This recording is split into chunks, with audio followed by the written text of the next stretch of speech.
Welcome to this episode of the Growth Cast. It's me, Jackson Campbell, joined again with Dallas Pruitt for another extended cut episode. I'm pumped to go over the topic that we have decided for today is 9 things peak performers do. So we're going to break down 9 things that peak performers that they do on a daily basis, and as they do, and as the habits that they have in their life. Before we do that, just a quick reminder to rate and review the podcast on Apple or Spotify or wherever it is that you're listening. Give us a rate and review. Best way we can reach more people is the more rates, the more reviews we can get, the more people we'll be able to reach. And that's really the only thing that we ask you to do is rate, review, and share. We're very grateful. We've seen an uptick in reviews and ratings, and we're very grateful for that. So if you've done that lately, thank you so much. If you haven't done that, we definitely encourage you to do so. Those that participated in the giveaway, I sent those out. I was going to actually notify. I figure it's worth noting here. So those special edition growth guides that are the larger size that we talked about on our Mindset Monthly, for those that participated, those that were on, you know who you are, that followed through. And those were actually sent out in the mail yesterday. So they should be showing up on your doorsteps here shortly. Awesome. For those of you that aren't quite sure what Dallas is talking about, we have a Multifamily Mindset is the company that sponsors and puts on this growth cast. And we both work for Multifamily Mindset. One of the things that Dallas does at Multifamily Mindset is he is our mindset coach. He jumps on once a month and does a mindset call for just our coaching students, where Dallas prepares awesome talks and lessons and teaches mindset principles to our mentorship students once a month at the beginning of the month. It's one of my favorite calls of the month. It's awesome. If you want to learn more about that and what we kind of have to offer at the Multifamily Mindset, I'll throw a link in the bio. Definitely click on the link, set up an appointment, or follow that link and get in contact with somebody who can let you know more about the Multifamily Mindset, know more about these monthly calls that Dallas does, and other options and things we have available. And so much more. Also, we have so much more available. We got a lot going on. Yeah, reach out if you have any questions for sure. Also, for those of you that are just tuning into the Growth Cast, Monday through Thursday, we have Dallas dropping daily drips, short little mindset drips that come every single day to help you get ready for the day. Friday is Aloha Friday with myself and Tyler Devereaux, where I interview Tyler on a mindset principle or a real estate principle. We kind of go back and forth, but those episodes are always very powerful and a lot to learn from those episodes with Tyler Devereaux as well. And then Saturday, you're tuning in now, we're doing an extended cut episode where Dallas and we pick a topic, and that gives me an opportunity to interview Dallas rather than just Dallas spitting mindset facts for 4 days. It's going to be me asking Dallas more questions and kind of diving in deeper to some of these topics and some of these subjects. So without further ado, we'll dive in. Dallas, did I miss anything? That sounds great. That was money. Yeah, I think you covered it all. Let's jump in, dude. Awesome. All right, let's jump in here. So 9 things peak performers do. Let's break these down one at a time. Dallas, real quick, why did you decide to do 9 things peak performers do? Where did this inspiration come from? Yeah, I have been very growth oriented since I was a kid. And so peak performance is something that I've strived for a very long time in most aspects of my life. I think that whether it's being a dad or, working in my profession and industry, or just anything, archery, hunting, whatever. It's if I'm going to commit to something, it's always been this mentality of I'm going to do it the best that I possibly can. And I'm going to try to get better and better and better. And that was instilled in me at a very young age. And so peak performance is something that I've been interested in very consciously from a very young age. And it's something that Tyler and I share. We share that quality. You and I share that quality.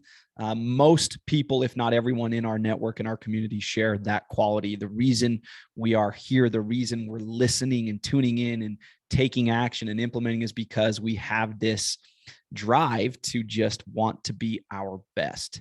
And I actually think that that is something that everybody is, it's innately part of who we are as human beings. I think that as time goes on, fear and things settle in. There's this, we become unconscious to it, but subconsciously, I think there's this thing that eats at us that we know we could be doing more. We know we could do better. We know that we could achieve. We know that our potential is much higher than what it is we're producing. And I also think that it's part of our purpose. We talk about definite major purpose. I think we all share like a common theme within our definite major purpose, or like an overarching theme, which is our job. Our purpose is to become the best version of ourselves. Like literally, this is a platform. This life is a platform to be able to go through that process of refinement, the refiner's fire. I literally think that's how life was cultivated for us, however that happened, right? That's a belief. That's part of my belief system. And so the more I learn about that, the more I live in that space, the more I live in that mentality, the better I become. And so because of the results that have come from my life, it's like, I will never get off of that train. And I want to continually remind myself and learn more about what I can do to get better at performing in life across the board. And so, but I was always attracted to people too, growing up, Michael Jordans of the world, Kobe Bryant's, the Ken Griffey Jr.'s. I mean, gosh, there was something so inspirational and motivational about him. But once I figured out that it wasn't just inspirational, motivational, it was very realistic.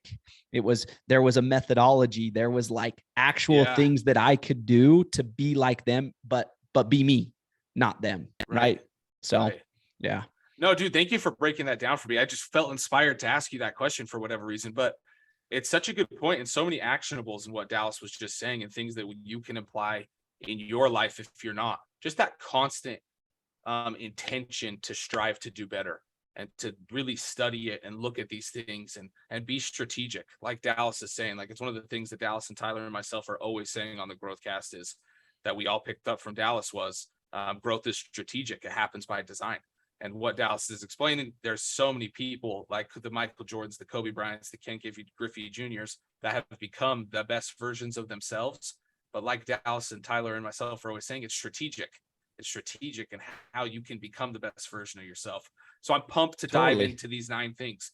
These are 9 strategic things that you can do every day and apply in your life to become a peak performer and just continue to do better. Yeah. The first thing you have wrote down here, Dal, noted is peak performers, they study their craft every single day. They study their craft every single day.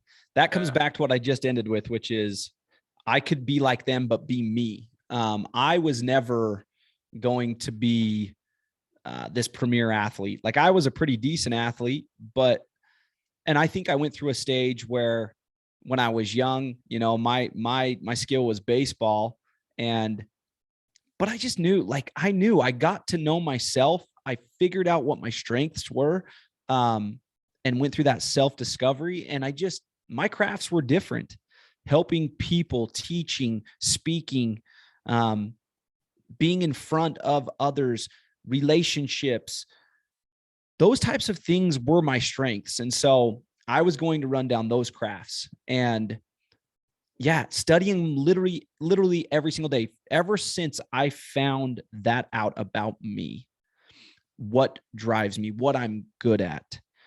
I have been running down this never-ending path of trying to get better and better and better and better at those things.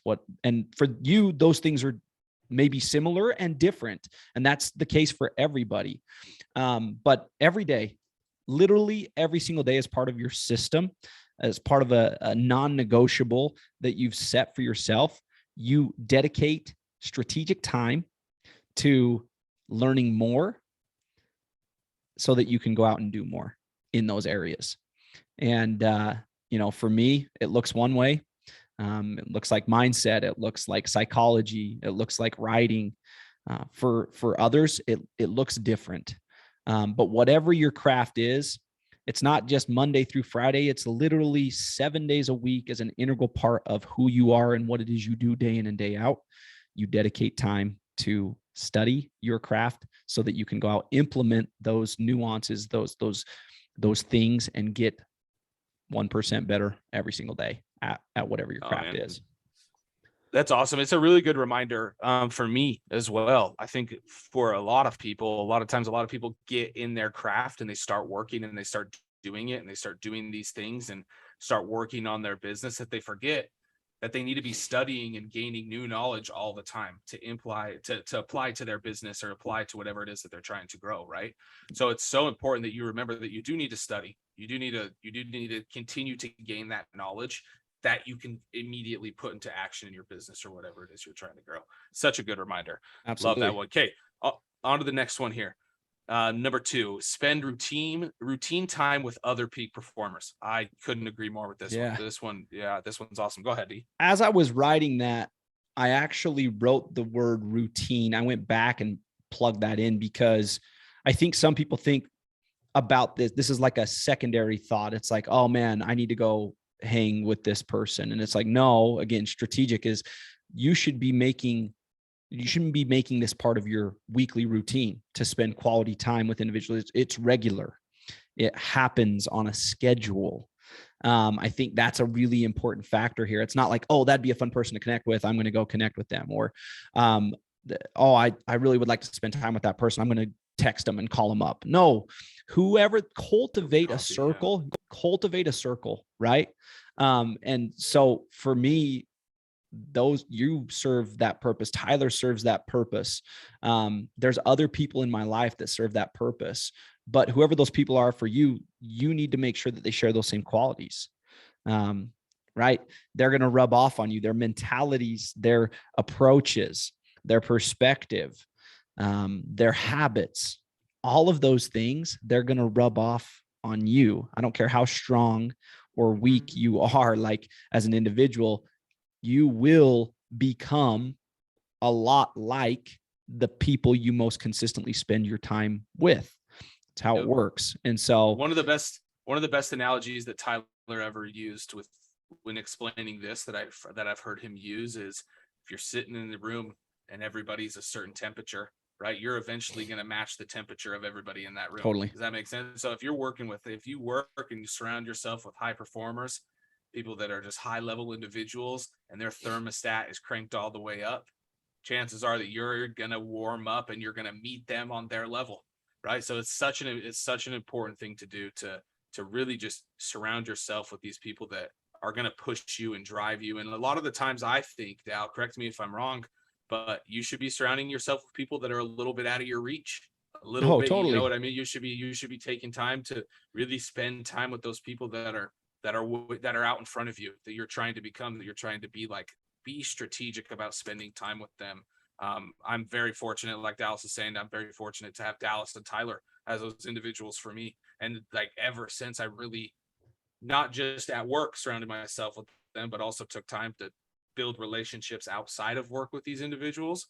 It's helped me just become that much higher level of a performer, is being surrounded by these high level performers. So no, just like a side testimonial to this point, is you surround yourself by high level individuals, and you constantly do that, and you're strategic about it, and you're intentional about spending time with those individuals, you yourself are going to become a high level individual and continue to grow and become better.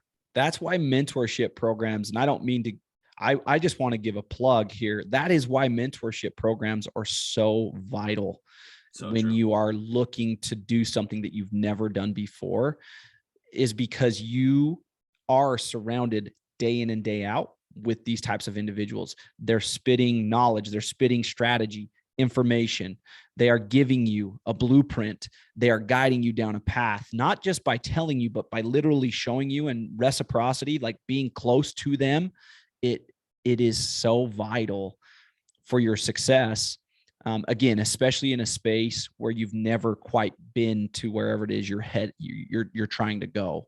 Right. And so mentorship programs, I cannot overemphasize the importance of a mentor and mentorship groups, coaching programs, those types of things. And I challenge anybody that's listening to challenge their own belief system. If they're questioning that, like, well, yeah, but, or no, there is so much value and so much to gain from joining that type of population, that type of system. I've seen the benefits and the value come to my own life through that. I am one of the many reasons why I am where I am at in my life and my career and my business, is because of the individuals that I've strategically placed myself within their sphere of influence. And yeah, I cannot overemphasize the importance of this particular piece to the puzzle. Yep. Make sure that circle, that tight circle around you, is people you're trying to become like and be as good as. No, that's awesome. Thank you. Okay, moving on to number 3 here. Find ways to move forward despite obstacles and setbacks. Yeah, peak performers don't complain about the challenges that pop up. Peak performers, they embrace those challenges. They view them as blessings, as weird as it sounds. They view them as golden opportunities to raise that 1% incremental increase, right? Number to, in those moments, they know that they're going to gain even more percentage of increase because of what it's doing for them, how it's building them up, how it's making them stronger. And, peak performers have one direction, and that is forward. They don't go backwards. They understand too that neutrality, right? Staying neutral is not an option, that's not really a direction, that really the only direction neutral is backwards. That is one thing peak performers really hone in on and focus on day in and day out, is just that forward momentum, that forward direction, even if it's just marginal, even if it's just a little bit. But one of the things that helps them to do that at a much higher capacity is their perspective on obstacles, challenges, setbacks. They view them all as golden opportunities to become stronger, better at whatever it is they're working to do. And so, and they just choose not to complain about them. You won't hear a peak performer bitch and complain about the hard situation that popped up. In fact, most of the time you'll hear them flip it. You'll hear them say, "Oh, sweet, awesome." You'll see them get excited. You'll see their energy build up. You'll see it on their countenance. And it takes practice, with the smaller things, but that's what peak performance requires, is a proper perspective about obstacles, challenges, setbacks, and always viewing them as blessings and opportunities instead of hindrances or issues that bug and irritate and allow you to complain. Yeah, I think one of the other ones that you have written down here as we go down is they control what they focus on things that they control, right? And I feel like that's also in line with finding ways to move forward when setbacks and obstacles come your way, right? Is you find the things that you can control in those obstacles and those setbacks, and that's what you focus on. Yep. And that's how you continue to move forward, is focusing on what you can focus on. No, that's awesome, Dale. Let's move forward here, though. We've got 9 to cover, so I kind of want to pick up the pace here a little bit. Number 4 is take accountability when things go wrong. Extreme ownership. Yep. Peak performers are extreme owners, and they're not looking for somebody to come save them from a situation that didn't go perfect. In fact, they're the ones that are out in front trying to fix it. They're the ones out in front trying to own the entire situation, rally the troops, and continue forward to find the solution. Awesome. It's awesome. We read that book, Extreme Ownership. It's one of our core books, right? It's one of the core books that we have and that we have in the company. And it's such a crucial book. It's such a good book because this is such an important principle that peak performers do, is they take ownership of everything. They view that. Awesome. And they do view that as and I hate to use the word again, but a blessing, right? That responsibility, they carry it gladly. They don't carry it, this is something Tyler and I talk about often, is it's an obligation. It's a blessing.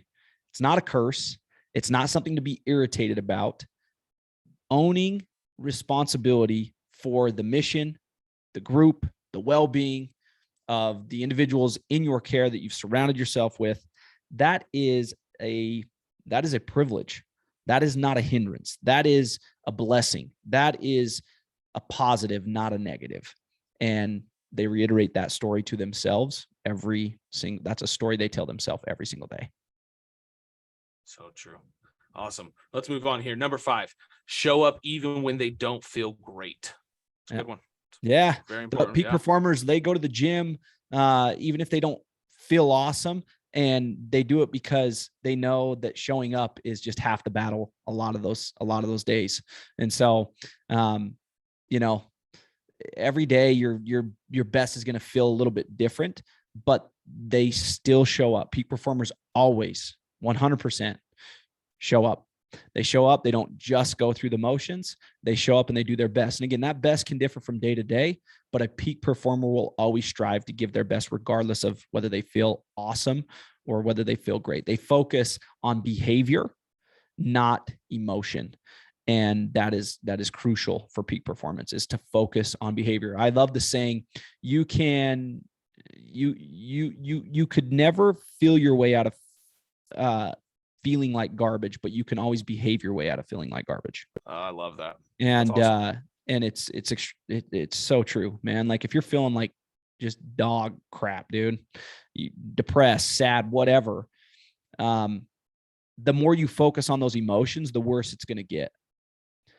But if you can just stop focusing on the emotion and just let it be, that's fine. But focus on behavior. Focus on action, small action, big action, whatever. Focus on behavior, not emotions. It's crucial. So crucial, man. I think like what reminds me here is like Joe Rogan. He has a saying.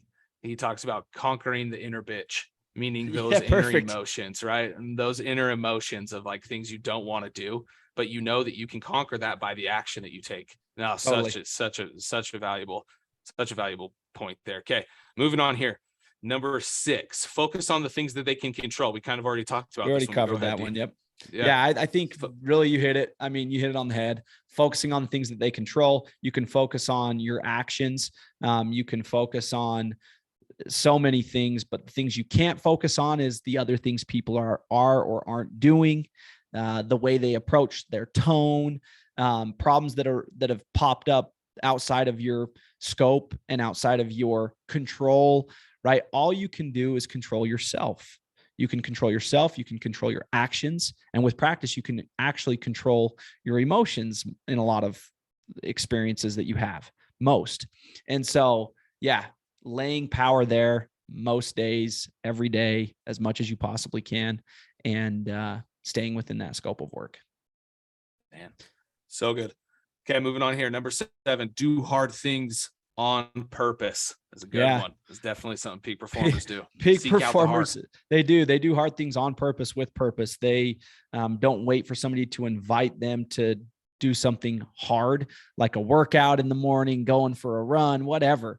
You will find that a lot of peak performers are also, ultra marathoners and, CrossFitters and all these things, physical, right? Physical hard things that they do on a regular basis because of the benefit that comes to them through the mental side and approach to life. You will find that's kind of a common theme. I'm not saying that every peak performer in every industry is this ripped, just freaking yoked out of their mind person, but you will find that there's a strong correlation to somebody's physical health and their mental health and their business health and their family health. I'm not saying that it's perfect. I'm not saying that that's always the recipe, but I will say this: most peak performers have a grasp on why it's important to get up and do something hard, like physically exert yourself doing something. You will find that's a very, very common thread with all peak performers. But it's not just that, it's just doing hard things first too. It's like all the crappy work. It's not waiting around and procrastinating that. It's waking up 2 hours early so that they can get all that hard, crappy work done first. That's what peak performers do. And it's a practice. But with practice, things become habit. And for peak performers, that type of approach to life is habitual. And it shows in the results that it produces across the board. Yeah. No, this is a huge thing. I couldn't agree more. I've shared here on the Growth Cast, and I've shared in other areas as well, but I've kind of started I'd like to call it my journey of regaining my health back. That's what I like to call it. And as I'm going through and I'm implementing these habits, one of the things that I've started doing is working out every morning.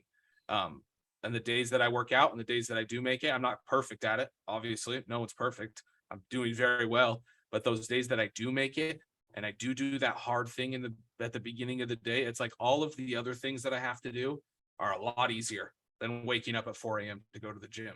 So it's like seeking out those hard things first so that the rest of your day can be a lot more smooth. You already took care of the hard stuff. You already did the hardest thing that you're going to do that day. So confidence as you do comes that up. hard Yep. thing, your confidence boosts right up, and these other hard items that you have to do throughout your day become a lot easier. Absolutely. So I just want to testify to that is so true. Seek the hard, do the hard things first, and it will help you out through the rest of your day. Absolutely. Awesome. Moving on to the next one, number 8. I like this one a lot. Work alone a lot. Yeah. What you do in the dark, you are who you are all the time, right? Whether the lights are on or the lights are off. And that's something that I have noticed. No matter the craft that it was that I was working on, if I wanted to be better at it than the majority, if I wanted to be great, if I wanted to perform at an elite level, I needed to do what all those other elite performers were doing, which was they were practicing on their own. They were spending a lot of time in the dark by themselves, working on that craft. It's not easy. It's not easy to be a leader. It's not easy to perform at a high level, because again, you do spend a lot of time by yourself. And I think that's something you need to understand, if you're listening to this, and embrace it, embrace the loneliness that comes with it. It's daunting at times, but it's necessary. It's necessary. And working alone is a part of the process if you're wanting to become a great version of you and build a great version of your business. Because those types of things don't happen overnight. Those type of things come about by a very strategic design and a lot of focus, a lot of attention, a lot of energy, a lot of time. And it's also not for everybody. I think that's the key piece there is, you've got a lot of people listening right now. You're working on something, listening to this, whether it's your health journey or growing your multifamily business, or you're prepping to go do something super hard that you've never done before, whatever that is, run a marathon or do a Spartan race. We got a group of our team members that are ready to go run their first Spartan race. And not everybody does those things. I mean, you get into these populations and it's like, oh man, everybody's working on something. It's like true, but you think about the population of the world, you think about the population within your own community, and you're going to be part of a minority percentage there. And so don't go into it with unrealistic expectations, thinking that everybody else is going to jump on board. Most people are going to misunderstand you. They're going to criticize. They're going to make these judgment calls because they're not like you. And it's not your job to force feed it's your job to lead. And that means you're going to be out in front. That means you're going to be by yourself. That means that you're going to have to show the way. And so anyways, yeah, embrace it and understand that if you are spending time working alone, kudos to you. Congrats. Yeah. You're on a good path. Absolutely. Yeah. Couldn't agree more. Yeah, this is a good reminder. Thank you, Dal. Great actionable there for sure. Let's move on here to number 9, the last one. The peak performers do their homework and then they think for themselves. Go ahead and explain that one a little bit better. Yeah. So the uniqueness to what it is we can bring this all back full circle. The uniqueness to your journey, your job, your skill set, who you are, and what it is you are supposed to do. I cannot follow the exact same blueprint in all aspects of everything that Tyler Devereaux does. I cannot. My life is very unique to me. My skills, my strengths are very unique to me. I play a part of the whole for our organization, for our community, for our mission. I bring to the table what only I can bring to the table. And I wear that proudly, but I've worked hard for that too. And what I mean there is I've had to make and execute on some very difficult decisions that were contrary to maybe what somebody else would have done. But that's okay, because what somebody else would have done was what they needed to do, because they're different than me. Their path is different. Their journey is different. Their strengths are different. Their weaknesses are different. Their jobs, their missions their purpose. And that's what I mean by that is you've got to be careful as you navigate the direction that you receive from so many high level other peak performers who have figured it out in their space, in their journey, in their life. There are so many things that are universal. There are so many things that you can grab and implement, and they are universally placed into anybody's life, and they will function at a very, very, very high level, and they will work. But at the end of the day, you have to listen to that inner voice. At the end of the day, you have to listen to who it is you are, what's speaking to you. I am a God-fearing man, so I try to connect like receiving personal insight from a higher power. The word we use is revelation. You can use whatever word you want, but you have to stay connected to who it is you are so that you can make those decisions for you based off what you're experiencing and what you feel called to go accomplish, and are being guided down a path to be able to produce only what you can produce as an individual. And so that's what I'm talking about right there is peak performers. They understand how to navigate that really well, and they listen to that inner voice. That is the loudest voice. And they understand that there are some hard decisions to be made at times because, again, if you want to lead, if you want to perform at an elite level within your craft, well, guess what you're cultivating, what you're doing, your skill set, it is very unique to you. And it's your job to continue to extract it out at the highest level. And that means making decisions that are maybe a little contrary, and not even really contrary, just different decisions that might be a little different than your predecessors, different than your mentors at some stage of the game. And you got to get, in tune with that. As you're talking about this, like what I keep hearing is you have to have confidence in yourself and your purpose and what you're doing. And you have to take a great action. Way to put it. You have to take action according to that confidence that you have and that direction and that purpose in which you're heading. So no, dude, that's such your definite major purpose is your definite major purpose. Right. Your design is your design.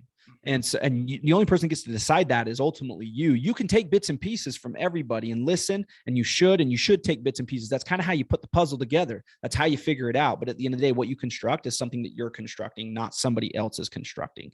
And you have to have confidence. That was a great way to put it, man. You have to have confidence as you make those decisions. And one of the ways that you can have confidence when you make those decisions is do the proper work necessary leading up to those pivotal moments in defining, which is interesting that the drip that I recorded today, you should have heard it by now because we are pre-recording this.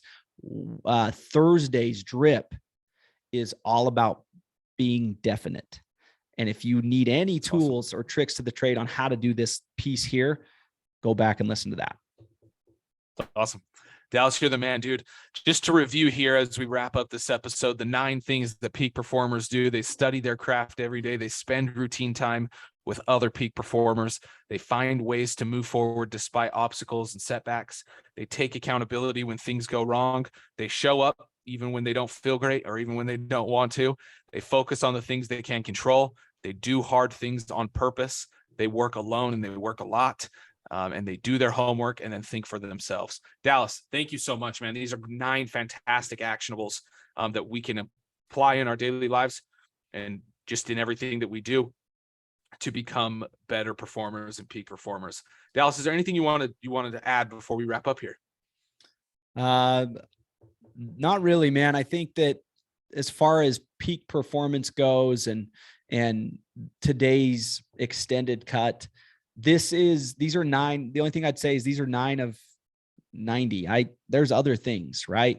But these are great safeguards. These are great things to keep you in check. And, I would invite you to pick something here that you maybe aren't doing, right? This is, again, coming back to peak performance. Something that they also do is they're always looking for a way to improve. They're always looking for a weakness. They're comfortable with their weaknesses because they understand that through work, through effort, that those things can become strong. And I would say go through this list of 9, pick one where you're weakest and lay some emphasis on it over the course of the next few weeks and get a little bit better. I agree. Challenge accepted. Challenge figure accepted. out one, let us know. Send Dallas a DM on Instagram. Send him a DM and let him know which one you picked. And hey, those have been flooding in like crazy, dude. By the way. Yeah. That's awesome. And I am extremely grateful for it. I love the questions. I love the most of the time it's just questions, man. Like, hey, I have a question on this drip. I have a question on this principle. Hey, I'm trying to get better at X. Can you give me any additional insight, direction? And dude, I have appreciated it so much. And I just encourage everybody to continue to reach out and ask as many better questions as you possibly can. So it's awesome. Dallas, thank you so much for your time, man. So appreciative of you and your wisdom, taking the time to share these things that you've accumulated over your time of studies.